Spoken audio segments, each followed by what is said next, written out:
They exhausted all their options. Indianapolis Metropolitan Police say an officer was left with no choice except to shoot a man during a confrontation this morning. It happened in a neighborhood just east of the state fairgrounds. News 8's Adam Pinsker joins us in studio with what led up to this incident. Adam. Yeah, Phil, a lot of police responding to this incident this morning.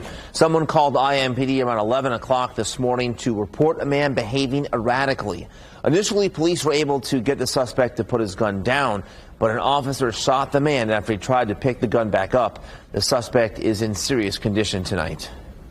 This quiet neighborhood turned into a busy crime scene Friday. Officers responded to the corner of Millersville Road and Caroline Avenue on a report someone was firing a gun from inside a home. Evidence indicates that there were a car struck and then a home struck on the opposite side of the street. Officers got behind their police cars and eventually convinced the suspect to put his gun down and lie flat on the ground.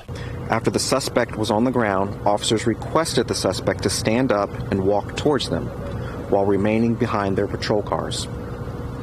As officers continued to give verbal commands, the suspect stopped, turned away from the officers, and began rapidly moving in the direction where the firearm was located. Officers yelled at the suspect to turn back around, but as he got closer to the weapon, one of them shot the suspect. The alleged suspect was taken into custody, and officers rendered medical aid and applied a tourniquet at the scene. Investigators say the family of the suspect told them he'd experienced mental health issues in the past. This is the 15th police-related shooting this year. Deputy Chief Michael Wally said in many of these cases, the suspect ignores commands from police, leaving them no choice but to use force. Our officers are trained to respond to the actions that are presented in front of them. That is consistent.